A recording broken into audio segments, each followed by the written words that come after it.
good example of paternalism of the Modi government. Bharat में लड़कियों के लिए शादी की न्यूनतम उम्र को 18 से बढ़ाकर 21 किए जाने के प्रस्ताव को केंद्रीय मंत्रिमंडल ने मंजूरी दे दी है। लेकिन इस प्रस्ताव पर कुछ नेता सवाल भी उठा रहे हैं, जिनमें प्रमुख हैं AIMIM सांसद Asaduddin Owaisi.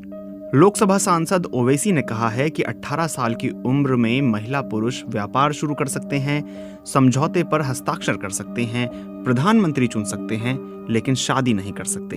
I am of the opinion that this is a very good example of paternalism of the Modi government.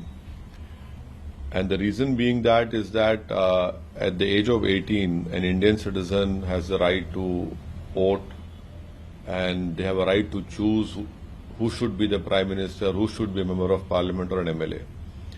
At the age of 18, one can sign contracts, one can start a business, one can, even the law allows that you can have a live-in relationship, you can have a sexual relationship also.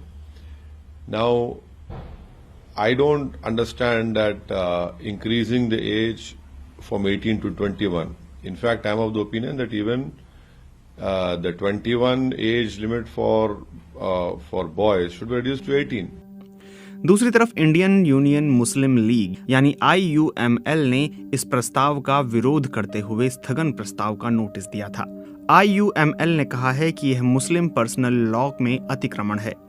IUML के नेता और राज्यसभा सांसद अब्दुल वहाब ने लिखा कि लड़कियों की शादी की उम्र 18 से बढ़ाकर 21 करने का प्रस्ताव जिसे कैबिनेट ने मंजूरी दे दी है, उसका मकसद मुस्लिम पर्सनल लॉ में अतिक्रमण करना है।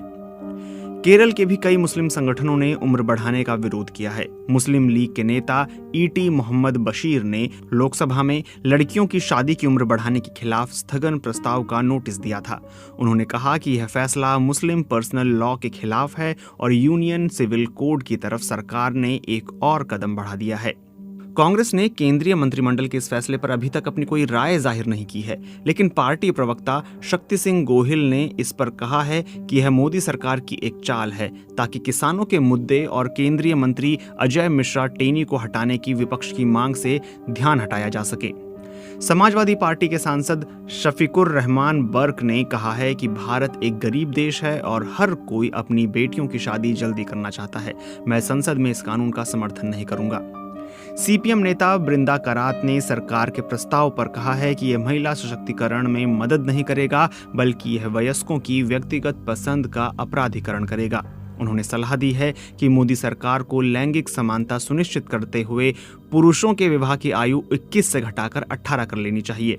दरअसल महिला एवं बाल विकास मंत्रालय ने शादी की आयु और उससे पड़ने वाले स्वास्थ्य एवं सामाजिक प्रभावों की जांच के लिए एक टास्क फोर्स का गठन किया था। जया जेटली के पैनल की सलाह पर केंद्रीय मंत्रिमंडल ने महिलाओं की विवाह की आयु बढ़ाने को लेकर फैसला लिया। इस फैसले को लेकर मोदी सरकार पर आरोप लगाए जा रहे हैं कि वो जनसंख्या नियंत्रण को लेकर यह फैसला ले रही है। इस पर जेटली ने कहा है कि यह फैसला जनसंख्या नियंत्रण के तर्क पर नहीं, बल्कि महिलाओं के सशक्तिकरण और लैंगिक समानता पर आधारित है।